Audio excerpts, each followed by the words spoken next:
Good afternoon, everyone, and welcome to this webinar. Thank you so much for joining us today. My name is Jen Barker. I'm the Dean of Learning Design at Ambition Institute, and have worked in school leadership for a number of years before joining Ambition. Hi, good afternoon everyone. I'm Tom Rees, the Executive Director of School Leadership at Ambition. Before that I was a Head Teacher and Education Director in a multi-academy trust.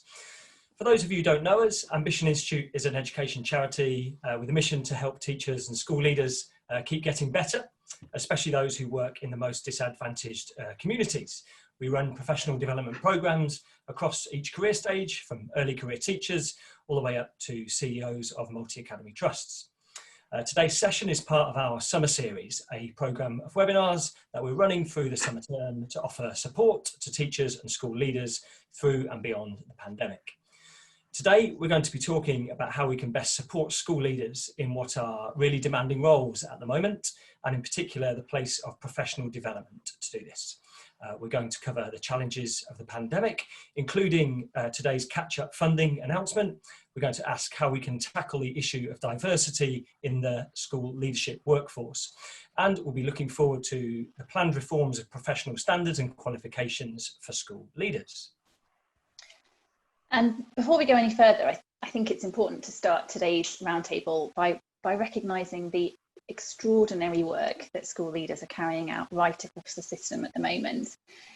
I think since the outbreak of the pandemic, leaders have been responding continually to changing demands that the pandemic has brought. Not only are they providing education for children at home and in school, but they are juggling a huge number of demands and expectations from society.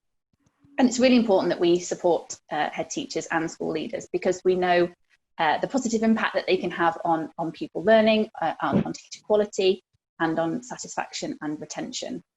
And their role is going to become even more important as we wrestle with the challenges of recovering from coronavirus at both an individual and collective pupil level. There are so many demands on school leaders' time at the moment, whether it's managing pupils' return to school, overseeing a programme of online learning, keeping up to date with a huge number of daily updates and guidance changes, or preparing to think about catch-up programmes. And we feel really strongly that teachers and leaders are best placed to make the decisions about what their children need. And here at Ambition, we see our role as trying to support the longer-term recovery, focusing on two things that evidence suggests is likely to have the most significant impact, and that's expert classroom teaching and high quality professional development. Thanks, Jen. We've got a fantastic lineup of panellists joining us today for this next hour. We're going to finish at 5 o'clock. News just in is Gavin Williamson is leading the 5 o'clock briefing, so we're sure that lots of you will want to tune into that. So we're really grateful to Herminder, Channa, Paul Miller and Steve Munby for taking the time from their busy schedules to be with us today. Without further ado, I'd like to hand over them to introduce themselves and say a few words of introduction. Go to Herminder first. Good afternoon, colleagues. It's been a long week, so it's really great to be with you all on this summer roundtable today. So I'm Herminder Channa, I'm Principal of Boulton Academy, and with you all just working through the virtual challenges that this current pandemic has brought us and how we work through that together. Thanks, Herminder. It's great that you can be here. Paul, would you like to go next? Thanks, Tom. Good afternoon, colleagues. 12 weeks at home and still standing. I am Paul Miller, Head of the School of Education at the University of Greenwich and Professor of Education and Leadership and Social Justice. And I do a lot of research in racism and school leadership. Great, thank you, Paul, and we're really grateful for you making time to be with us today. And finally, Steve Munby. There's Steve up there. Yeah. Thanks, Tom. Well, I've been in education all my life. I was for 8 years Chief Executive of the National College for School Leadership in England, which, for those of you who don't know, was a huge organisation spending over £100 million a year on school leadership development and children's services leadership development at the time. And then I was CEO of a not-for-profit charity working internationally called CFPT, working mainly in Africa, Asia, and the Middle East.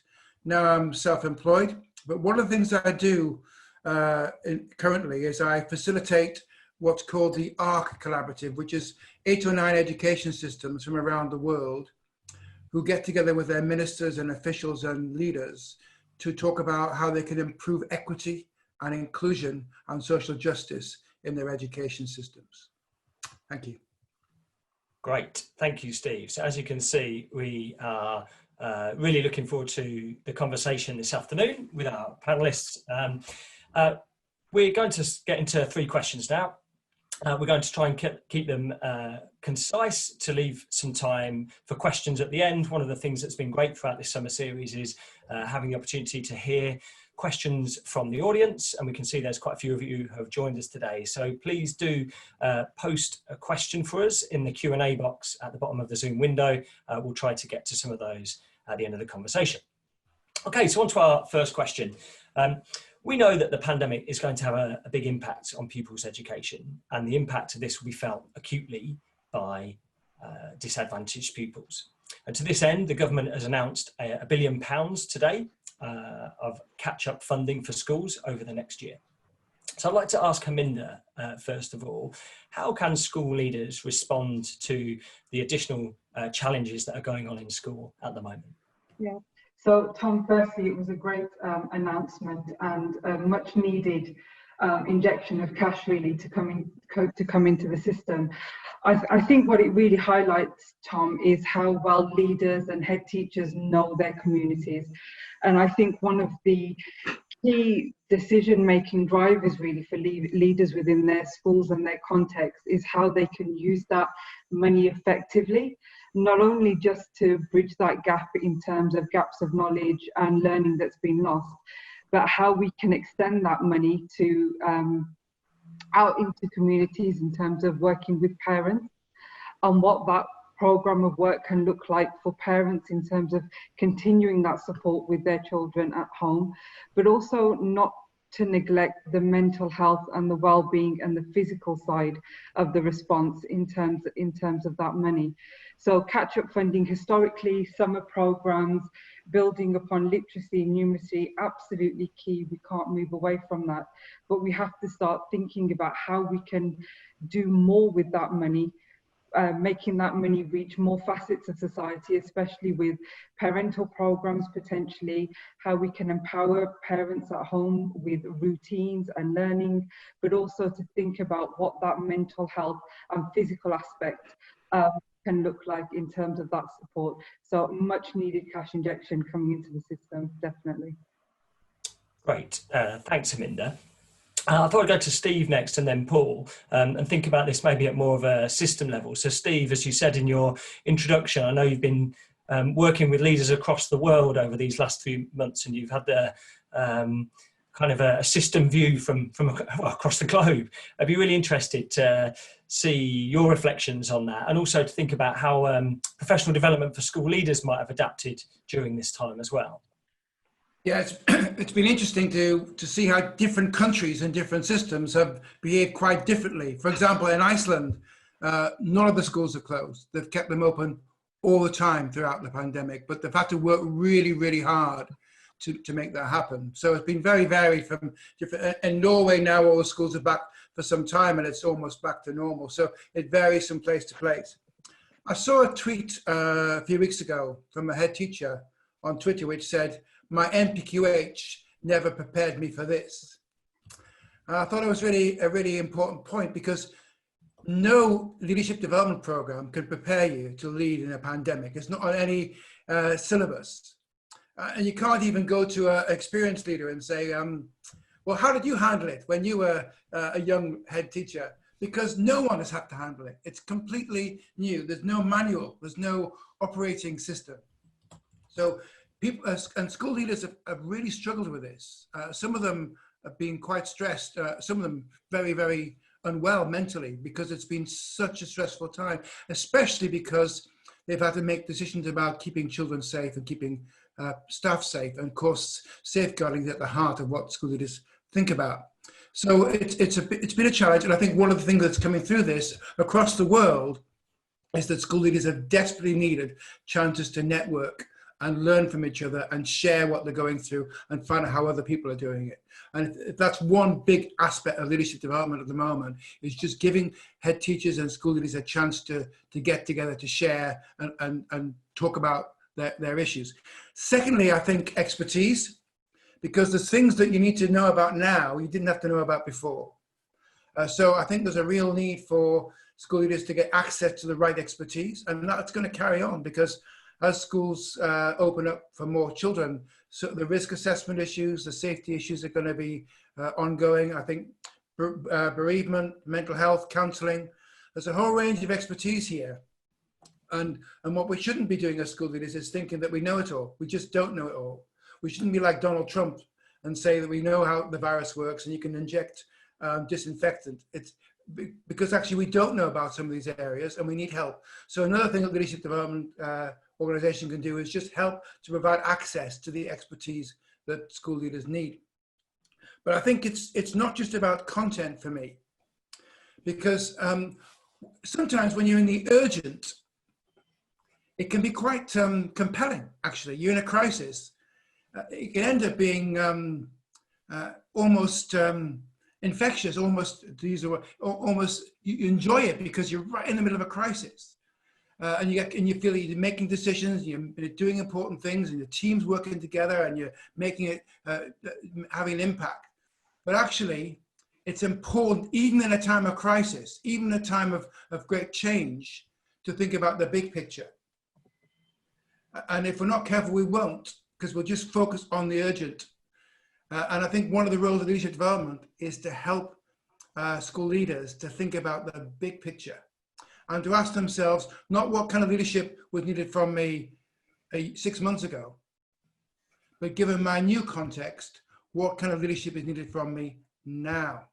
And that's a hard question to ask, especially if you've been successful as a head teacher and you're used to doing things a certain way, and you actually have to think about doing things in a different way. That's a hard question to ask. So I think leadership development organizations should be helping, this is what's happening around the world, helping people see the big picture and ask the question, what kind of leadership is needed from me now in my new context? Thank you, Steve. Yeah, I thoroughly agree. I'm going to come to Paul and then hand over to Jen, who's going to finish off and take us into our second question. Paul. Thanks, Tom. I think I'm with Herminder on this one, that head teachers and teachers are doing a fantastic job on the current circumstances, and that really cannot be overemphasized. This is something that we have never experienced, in our lifetimes, and maybe nothing we'll experience like this again. And it really needs to be recognized that we are all operating in really difficult circumstances, but head teachers and teachers who are the guardians of our education system are really, really operating under trying circumstances, and I think they should be commended. In respect of this this additional money that has become available, this catch-up funding, what we know is that COVID-19 has transformed leadership and pedagogy, and I think the traditional way of doing leadership and the traditional way of doing pedagogy has given way to new innovations and new hope. And I think, out of the most challenging circumstance or set of circumstances, we are seeing a new professionalism being born among leaders, among teachers, and so on. So the pedagogy and the leadership of tradition has given way to a pedagogy and leadership of innovation and hope. And I think that is really, really interesting to also make a note of. So I think that is perhaps one unintended consequence, a good one no less, of COVID-19. the money is really welcomed. I haven't got a chance to drill down on the announcement, but I did look at it and I saw that this works out to be about £91 per pupil. And I'm not sure how head teachers will spend this money or what freedoms they will have indeed in how to spend this money. But I do know that the way they spend this money will be context dependent. As we know, we cannot assess school leadership without looking at context, because context shapes leadership and leadership shapes context. And that I think is really, really important. So in addition to the freedoms that, or the constraints which the government will put on how this money can be spent, or the clarification, if you please, it's really important that each head teacher think of their own context, the needs of the learners, the needs of the schools, and also the capacity and the conditions that are existing within those schools. So I do think it is a welcome news about this money. And I do think that there needs to be perhaps a greater steer or some clarification around what it can be or can't be used for. But I do know it will come down to individual contexts. Thank you. Thanks, Paul. And I would really agree with that. I think we've made the point a couple of times that actually it's head teachers, it's school leaders who know their children, they know their communities, and actually they are absolutely best placed to be making decisions about how to allocate this kind of funding. And I think I'm going to draw on some language that Leora Criddus has used about catch-up needing to be a long-term endeavour and very much rooted in a school's curriculum, very much linked to teachers' assessments of what they know about children, what they know about their gaps in learning, and to be delivered alongside what a school is planning to deliver anyway, so that it's not it may well be additional to and the support that children are getting, but that it's not distinct enough so that actually it's not going to have the desired impact. So I'm going to move us on to the next question. And to give us a little bit of context, so this question is about diversity in the school workforce. And to give us some context, Paul, I'm going to draw on one of your papers, and I hope I'm paraphrasing correctly, but you in your 2018 paper, you wrote that there are 230 BME head teachers out of approximately 24,000 primary and secondary head teachers.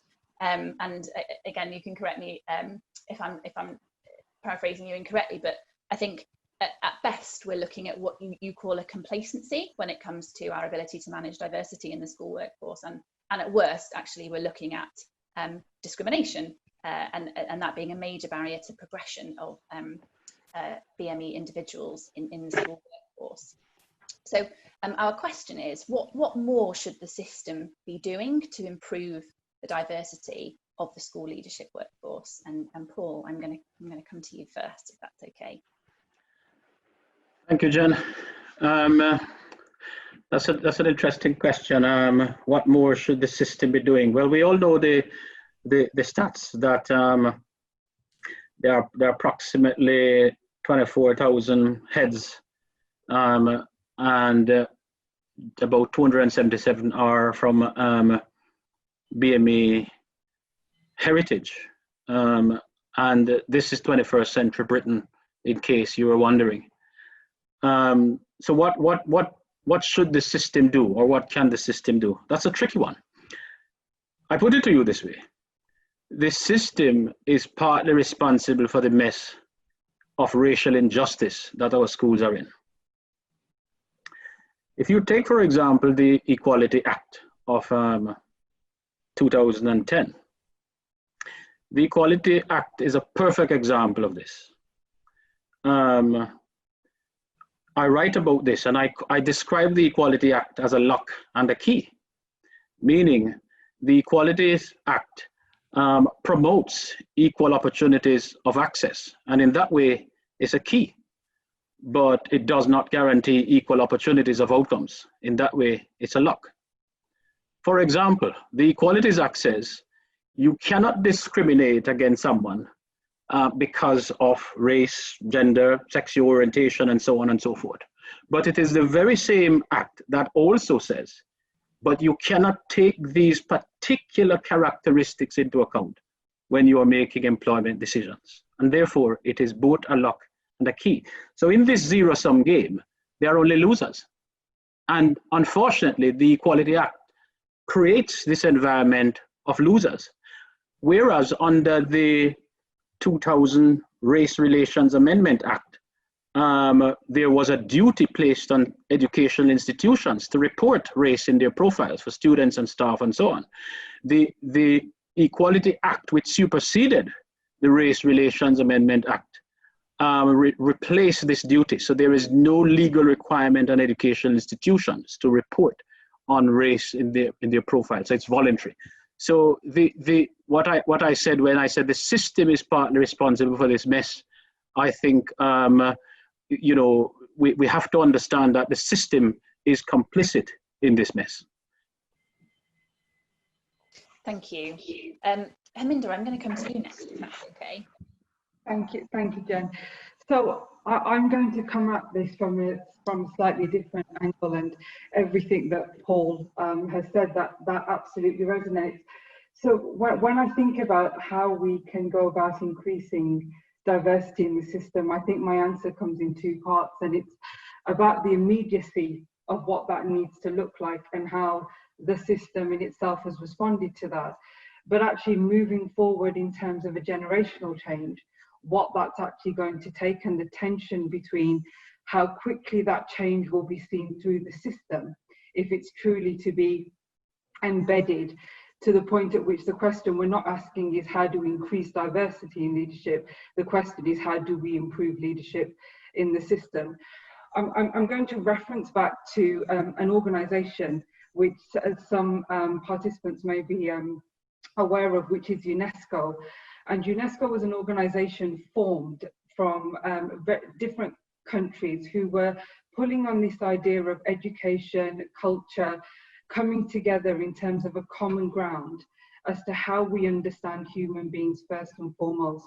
So speaking as a head teacher with a school that has a curriculum, and really thinking about what personal development means in our schools, and how we look at that personal development curriculum in terms of future generations and what we need future generations to be doing, so the system isn't faced with this question in another 40, 50, 60 years.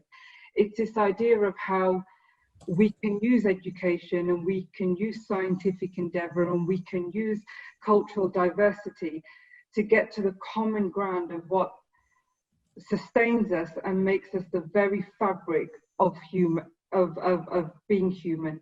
So it's what connects us on that human level, that we share this planet, we share the environment, and how we take what's common between us to drive ourselves forward, to make us more culturally rich.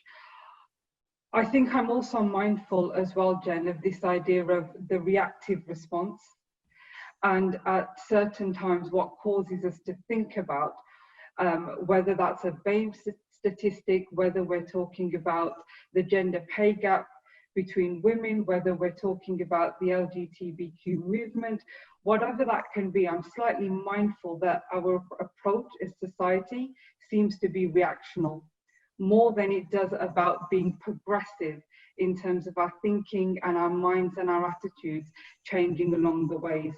So I think for me, Jen, it's two things. It's about what we can really do at curriculum level moving forward. So in a generation's time, like I said, the question we're asking is how do we strengthen leadership, and not looking at the different subsets.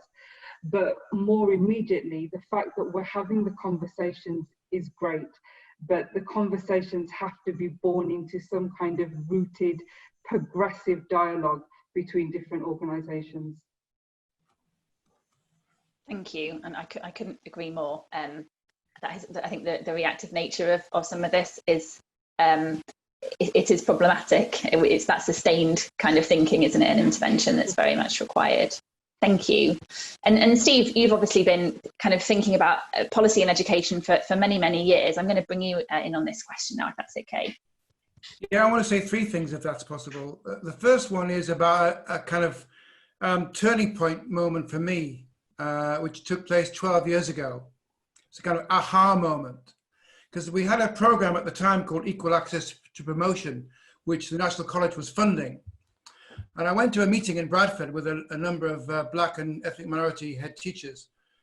And at the time, I was really in favor of this program, and I thought it was about fairness and equality. And I just failed to understand two key points. And there was a woman there called Rosemary Campbell-Stevens, who was a very impressive Black leader. And she said to me, and this changed my mind, she said to me, you keep talking about how we should encourage Black and ethnic minority leaders to step up to leadership and help them, but we don't like the kind of leadership we're being asked to step up to do. She said that the model of leadership that's being propounded is not something we want to embrace. It's about sharp-elbowed, leading from the front, I know all kind of leadership. And it's just not the kind of leaders that I want to be. And we're not going to get more Black and ethnic minority leaders wanting to step up to leadership unless the leadership models that are being talked about are attracted to them, that they can identify with, rather than an imposed one which doesn't connect with them or their culture. So this was a big moment for me in my thinking. And the second thing that came through here was I've been seeing this as a kind of deficit model, with kind of a fairness issue. It wasn't, it was a positive thing, because a diverse leadership team is a great thing, rather than a thing that kind of to be up against in a deficit way. It was a really positive thing. And those two ideas came to me in that meeting in 2008, that it's about what kind of leadership we want people to what kind of leaders we want them to be, not putting them into a narrow straitjacket. And secondly, it's about the greatness of having a diverse leadership, rather than it's just a fairness issue. It is a fairness issue, but it's much more than a fairness issue. Just want to say a couple more quick things. I wrote a book last year called Imperfect Leadership, a book for leaders who know they don't know it all. And it's such an important point, because if leaders, Black, ethnic minority, or whatever, think that they're supposed to be perfect before they become a leader, they're supposed to know it all before they become a leader, they're not going to want to become a leader. But if we all know that no one is perfect, that no one is already ready to be a leader, we all have to step up and not know some things and not be good at some things. It creates a different kind of culture within the organization that we're all learning together. And that's a key point. And my last point is, I've been working with Victoria State in Australia, and they've got some very serious race issues, especially around the Indigenous population. And they've developed something called a talent framework. And what it does is it helps you to combat your own bias and the institutional bias in your school or organization that makes you favor some kind of leaders against other kind of leaders, or this kind of talent rather than that kind of talent. It helps to kind of challenge you in your own bias institutionally and personally. So I think that's the idea of having some kind of talent framework, which makes you think about talent in a different kind of way, is also a really good idea. Thank you. Thank you. Yeah, I like that focus on bias. I think it's important, isn't it, for us all to be really aware that we are all biased, and you can't remove it, but actually it's certainly better to know it exists. Paul, I'm going to come back to you if that's okay, because I think we've talked a lot about what we can do at a system level, but I think you've also got some thoughts on what we can do at an individual level as well. Yes, thanks for that, Jen. And I can't disagree with anything Herminder and Steve have said. You know, I think training is important. I think the curriculum that we provide to students and to teachers, you know, trainee teachers, is really, really important. But unfortunately, the curriculum doesn't have the sufficient space to deal with the thorny issues around race diversity and some of the other questions of diversity, when it's already pressed for so many things. And of course, I definitely agree that tackling race inequality within the sector is a collective endeavor. So organizations such as Ambition Institute, and in collaboration with other organizations that are involved in head teacher preparation and development, and also research around racism and leadership and so on, and diversity, you know, working together in partnership as part of a broad-based coalition.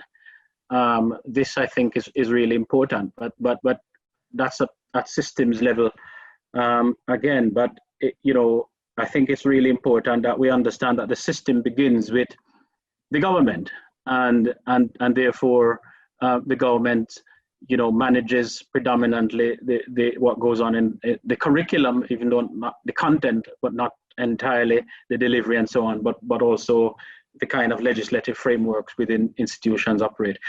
Now, from my research with head teachers, and I think, you know, head teachers are very powerful people, and head teachers are very, very agentic. And I think, you know, I have observed that there are about 3 categories of head teachers. And I want to use this opportunity almost like a teachable moment to help us understand the problem of agency and race inequality in schools. So the Equality Act bans positive discrimination, and we don't want positive discriminations because we don't want this issue of numbers and quotas and tokenism and so on.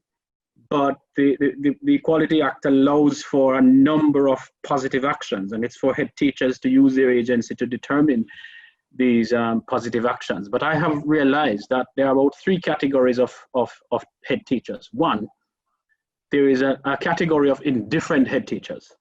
And these head teachers, rightly or wrongly, they have no interest or very little interest in race equity issues because they are entirely focused, or almost entirely focused, on performativity targets, arguing that, well, we don't have a problem here with race.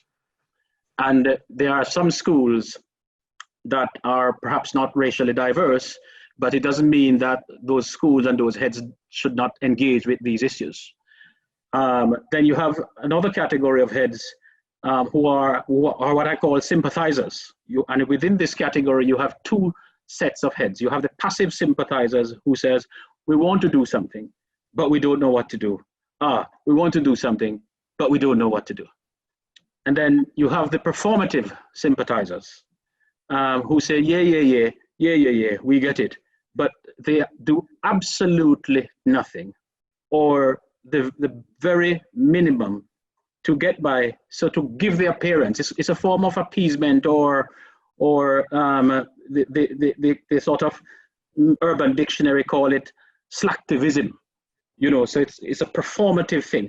And Giddens in his work talks about it as democratic racism. So you get the people to be culpable in your complicity. So you say, yeah, we get it. And you do very little, if anything at all, but you know. And then you have the third category is what I call activist head.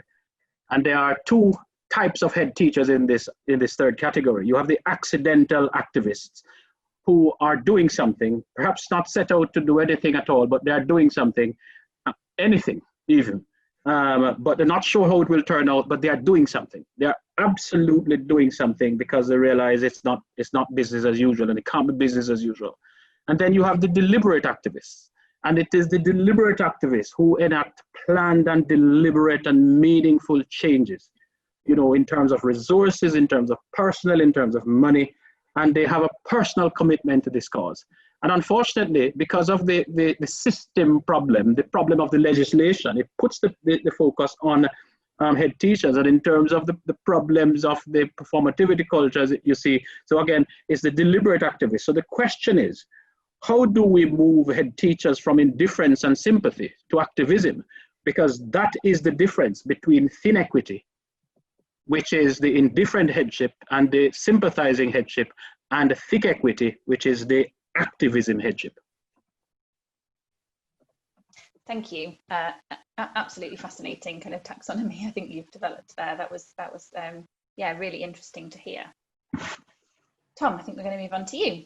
Yeah, thank you, Jen. And absolutely, thanks, Paul, in particular. Just to say, Paul's obviously published a lot of work on this issue in this space. We'll be sharing some links on the Ambition website around this webinar early next week. And I think, Paul, you might be publishing some work soon and sharing your taxonomy further. So that's an area that people can look out for. And it's clearly an area that at an individual level and a system level that we all have lots to learn more about. So thank you. We're on to our final question, which is about professional development, which is what we do at Ambition, and we're always looking for ways that we can get better at how we deliver professional development. This summer's been an unusual one for us. When the pandemic hit back in March, my last day at work, in fact, the last time I wore a suit, apart from today, was delivering a session in Birmingham to 70 people who started their MPQH with us. And since that day, we've all been on lockdown. We were due to deliver 1,100 training events between March and August that were of which 800 were face-to-face. And so obviously we've been busy changing a lot of that content to be online and learning lots and adding words like synchronous and asynchronous to our vocabulary. So be really interested in this last question to hear from panelists about the role of professional development. Perhaps there are things in professional development that you felt needed to change and are changing anyway. Perhaps the pandemic has brought us new opportunities or new challenges. And in the background, of course, we've got the National Professional Qualifications for School Leaders that were announced as being rewritten. So on that same day back in March, Gavin Williamson announced at the ASCL conference that the new suite of MPQs was going to be brought in September 2021. So I'm going to go to Steve first, and because Steve, I think you've had a long history of being involved in MPQs and those frameworks, and had the pleasure and the ability to learn from you over the last year as we've had many sort of discussions about professional development. I'm always grateful for your wisdom. So if I hand to you first. Thanks, Tom. Can I just say I've really enjoyed and valued our discussions on professional development and leadership development. It's been a good learning experience for me. First of all, I think it's interesting that all the systems I'm working with around the world at the moment are saying there's been an increase in demand for professional development, both for teachers and for leaders. That's an interesting observation. And secondly, that they've been able to access high quality professional development more easily than they've ever been able to do it before, because they've been able to access world experts who they haven't had to fly in from another country. They can just get them online. They wouldn't give you a 2-day conference, but they might give you an hour of their time from their home. So in a sense, it's an opportunity during the pandemic to get the very best professional development expertise, access to the experts. I want to say a bit about, I'm not close to the new MPQs, Tom. I know you have been, and you and Jen, but I'm not close to that, so I can't comment on that. But I want to talk more generally about developments in leadership development. As I say, I work with lots of systems around the world who are doing leadership development. I think there's been a welcome emphasis more recently on focus on domain-specific expertise in leadership development and in leadership. I think that's one thing that Ambition Institute has led on in England. And I think there's been an understanding that you can't just lead in a vacuum. You've got to really deeply understand your context and know what works within that context. And that actually knowing what good behavior management looks like, what good school improvement looks like, what good curriculum, a coherent curriculum looks like, and how you might develop it.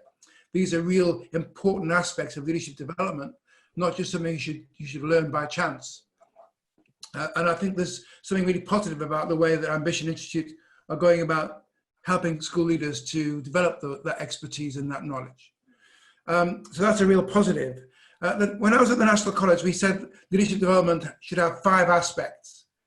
First of all, we said, number 1, and the most important really, is a chance to lead, because you won't learn to be a leader unless you get a chance to be a leader or to act in some kind of leadership capacity. So you learn by being a leader, but it's not enough.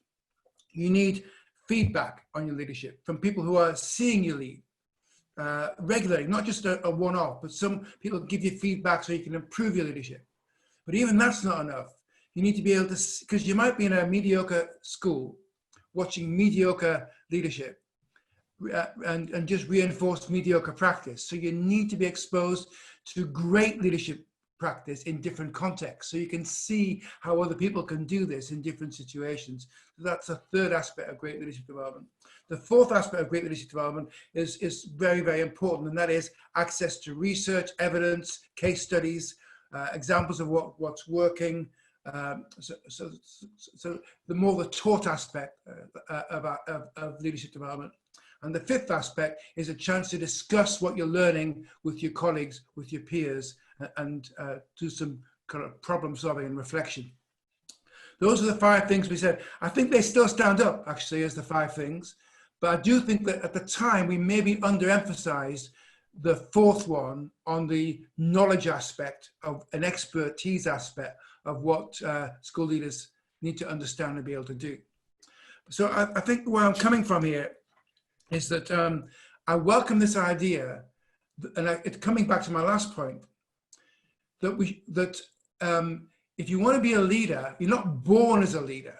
You can learn to be a leader by practice, by thinking, by understanding. So you don't have to be a certain kind of personality to be a leader. You can be any kind of personality as long as you're willing to learn and try and listen to feedback and get the expertise. And I think that what that does is it creates a more diverse model of leadership. Instead of saying you've got to be this kind of leader or you can't be a leader.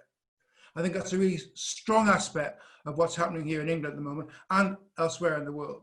But the final point I want to make is that although I'm a big supporter of this idea of let's get rid of the idea of being a certain kind of leader as the only kind of leader, and that we should have more domain-specific expertise, I do not want us to lose this idea of generic leadership as well, because I think there are certain skills to do with things like relational trust, to do with how we live our values, what Vivian Robinson would call virtues, not just having the values, but living the values and modeling the values. These kind of aspects are very, very important, in addition to the kind of what great curriculum looks like or what great behavior management looks like. So I'm really pushing this idea of a balance between domain specific and generic.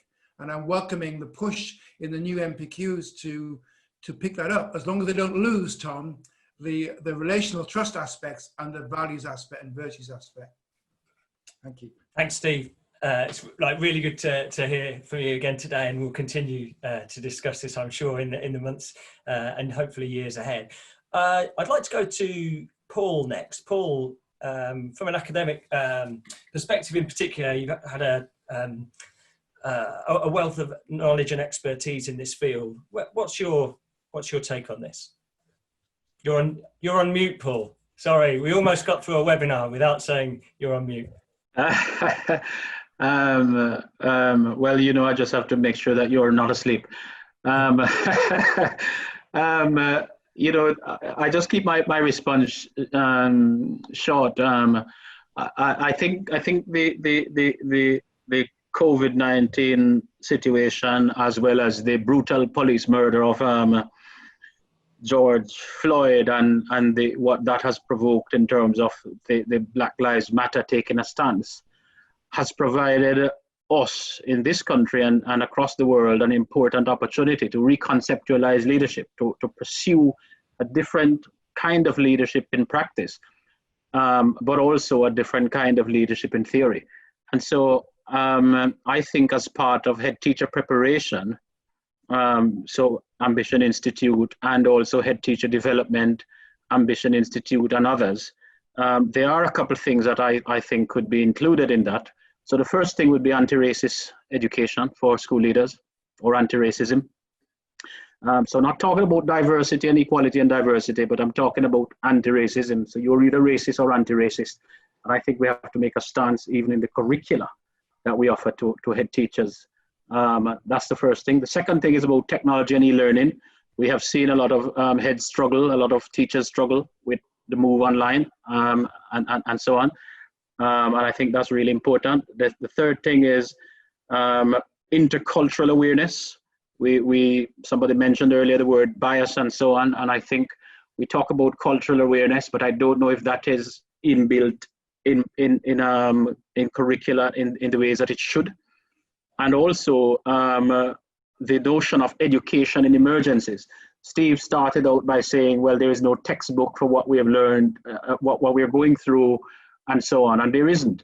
But there is a whole body of research on education in emergencies, not only related to the pandemic and so on, but in terms of war-torn communities, in the volcanoes and the hurricanes in the Caribbean, and war in Kosovo and in Sri Lanka and other parts of the world. So broadly, education in emergencies, and we could localize that to particular contexts. So I would say these things provide a new opportunity for us to reconceptualize leadership. Thank you, Paul. Fascinating. Lots more for us to learn there for sure. Herminder, finally coming to you. One of the many things that you do is that you facilitate on one of our MPQH programs, which is where we first met. And so with that in mind and your experience as a serving head, yeah, over to you. Yeah. I mean, Steve and Paul have given such great insight in terms of leadership and where we currently are. So there's probably just one or two things that I wanted to add, and linking it back to the Ambition School where you rightly pointed out, Tom, we first met. And one of the things that this pandemic has made me think about is really this idea of as leaders being connected to our why. And what I mean by that is really thinking about the why around, first of all, why we want to come into leadership, and really having the understanding around that why our strength in our why depends upon the community, the pupils and the colleagues that we are in such a privileged position to be able to lead. So it's made me think a lot about our own personal resilience and how we as leaders are able to build that. And I think that goes hand in hand with the why of why we want to be a leader in the first place. And I know that's one of the first things that we look at in the Ambition Institute program on the MPQH. But it's also really made me reflect upon this idea of invisible leadership almost. We're in a virtual space, and that interaction and that kind of eye-to-eye contact, sitting in front of your team or your people. But how is your leadership felt through the virtual space? And it's made me really reflect a lot upon this idea of the softer skills and how we actually make people feel, and how we can make that be felt through that virtual space whilst we're connecting with our teams, and how we can move them forward together whilst we work through the time that we are currently in. And my third reflection really is this idea of we as leaders have been faced with a challenge within our time. And what we have to ensure that when we slowly move out of this, we're in a position where we're a lot stronger as a result of what we've been through.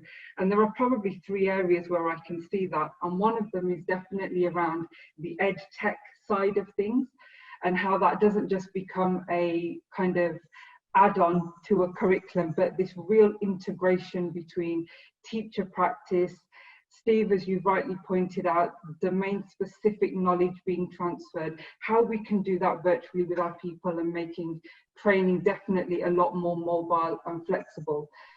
But the other piece is really thinking about our curriculums as being sustainable, as being fit for purpose for the 21st century. So thinking about ideas about sustainable cultures and learning more, not just about taking things in and out of a curriculum, but really thinking 10, 15, 20 years ahead in terms of how we intellectually prepare our young people, how we morally prepare our young people to become ready and resilient and face up to the challenges that are coming in the future, as well as reflecting in the right way on what we've come through in the past. So I would think that's where I am with the leadership and how I can see us developing moving forward. Thank you, Herminder. Lots of food for thought, I think. I think we haven't scratched the surface of much of this, but yeah, really, really interesting. Thank you. We've got probably about the next 5 minutes to just pick up on a few questions that we've had from participants on the call, and I'm going to try and get through as many of them as I can. So I probably won't come to everyone. Just to try and get through as many as possible. So the first question is a really good one, and it's about the potential extra pressure, I think, that this catch-up package is going to present to schools. So what it is that we can do to support schools to manage those pressures, and then a particular kind of angle to that, which is that, does the funding in some way disadvantage schools that have higher pupil premium numbers? So like Paul, I haven't done the calculations myself, and I'm not sure whether panelists have also, but Herminder, I'd be really interested in your thoughts, obviously, as a serving head teacher. How do you plan to kind of manage the extra pressure that catch-up is or might present? And do you feel that schools with high pupil premium numbers would be at a disadvantage? So I think, Jen, and you're right, a lot more thinking is needed, but with the additional funding, obviously there will be more pressures. And I think the pressure is more around ensuring that we use that pot of money in the right way, that we are pulling the key levers, and we've identified the challenges within the communities that we currently serve well enough to be able to target well enough. And it's something that I'm really conscious of. Having the money is one thing, and I think when we first entered into this pandemic, I think there was a lot said around digital hardware, about getting computers in, what that will look like. But I think as time has gone on, I think that in itself isn't the answer. And we need to start thinking about the layers that sit underneath that. So as I presented in the first part of my answer, I think there isn't a right or wrong answer in terms of how that money will be spent. I think the pressures present themselves in terms of being able to leverage the right thing or the right challenge that we're currently facing within our schools and communities to ensure that we spend that money in the right way. And I think that loop around in terms of the accountability on the monies, I think this is where the systemic trust needs to come in. We as head teachers and we as leaders, we know our communities and we know them very well. The system needs to trust us in terms of being able to say, this is where the funding needs to be deployed. These are the reasons why you need to let us continue to support beyond our four walls in the way that we believe is the right way to do that. And so I think the system needs to trust us to be able to do that. Thank you. I couldn't agree more. Paul, I'm going to come to you with our we've had a couple of questions actually about this. Some participants really interested in some kind of specific or concrete strategies that they can use to move themselves or indeed move others from this idea of accidental to kind of deliberate activism. So yeah, do you have any sort of specific advice on some steps that people could take? Well, I think the first thing I would say is, you know, and it's kind of the obvious, it's the training. People need to be provided with training in anti-racist education or anti-racism. And I think this is really, really important, but training is only one little facet of it. But that's one thing. The second thing I would think is that head teachers need to have very difficult conversations at school and own those conversations with staff and with governors and so on. So normalize discussions around race. You know, get everybody to be comfortable in being uncomfortable talking about race. But before we can get to that stage, we need to have the training so people feel confident with the language and the skills and so on. So for example, the training is really important. If you look at the terminology, we have BME, then we have BAME. Then I was reading some literature recently and it's ABMO, Asian, Black, Minority, Other. And also a term that Rosemary Campbell Stevens used and Gus John is Black and Global Majority. So even just getting through that, I think, is really important. But then you need people like me and others like me working in this area with the research to be able to support organizations such as your organization, Ambition Institute, or individual head teachers or the Chartered College, to be able to say, well, let's actually plan modules around anti-racism, intercultural awareness, anti-bias, and some of these things. And so upskill teachers, head teachers, to be able to go back into their schools where they promote an opt-in culture and everybody can talk about race, talk about it very confidently, and also to share strategies. In one of the papers I shared, which Tom will also make available after this, A range of strategies have been used by 3 head teachers who are just my 2 of them are male heroes and 1 heroine. You know, they're just fantastic in how they have been very deliberate, very calculated in chanting down this problem of race discrimination around staffing. So I think I would say the training is important. I would also say normalizing the conversation is important, but I would also say you need support from people like myself to help to upskill with the language, to challenge in a kind of a supportive way as well. Thank you very much. And final question, Steve, I'm going to come to you. So schools have a huge number of priorities. What can they stop doing? You know, leadership's tough because whenever you choose to prioritize one thing over another, there'll be a team or a member of staff who really doesn't agree with that because that's their main thing. And so, you know, that's the challenge of leadership. But clearly, prioritization is one of the biggest aspects of leadership. And I think the key issue here is deciding whether it's good enough. It'll never be perfect. That's why I'm a big fan of imperfect leadership. It'll never be perfect, but given the other things that you have to do, is this good enough for the moment? And therefore you're not going to prioritize it. Even though some people on your team will say, that's really, really important. As an organization, you can't have everything equally important at the same time. So that's what leadership is. So it's good enough rather than perfect. But this time, for this period of time, this is what we're going to focus on. And that's the joy and the challenge of leadership. Steve, thank you for that final answer. I think we're going to wrap up there. We've got 4 minutes until Gavin Williamson leads the briefing this evening, and so we want to make sure that you've got time to get there or somewhere else, perhaps, depending on what your priorities are this Friday evening. But before we go, I'd like to thank our panelists for giving us their time this afternoon. It's been fascinating. I've learned from all of the panelists before today, and I've learned a great deal in the last hour again. And so to Steve, Herminder and Paul, thank you for lending us your time this afternoon and your wisdom. We're going to be sharing some follow-up reading on the Ambition Institute website, including as many links as we can, some of the papers that have been referenced in the discussion today.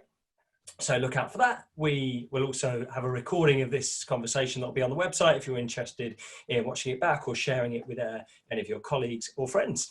You can also enjoy further summer series webinars which are coming up. Next week we've got a roundtable which is going to be led by one of my colleagues, Genevieve Field, and she'll be asking how can we close the gaps for NQTs in September after all the disruption of training that's taken place this year and into next year. And finally, a little plug for one of our programs that we're going to start recruiting for shortly. If you're an aspiring head teacher and you're interested in becoming a head teacher, we are running autumn cohorts of our headship program with MPQH. It's for senior leaders, deputy heads, or people who are new to headship. And so do look out for details on the website. And with 2 minutes to go, I think I'm going to round up and say one final thanks to all our panelists, to everyone who's joined us for your questions. And I can see already some more questions that are coming in on Twitter. Wishing you all a fantastic weekend. Thanks very much for joining us. Goodbye.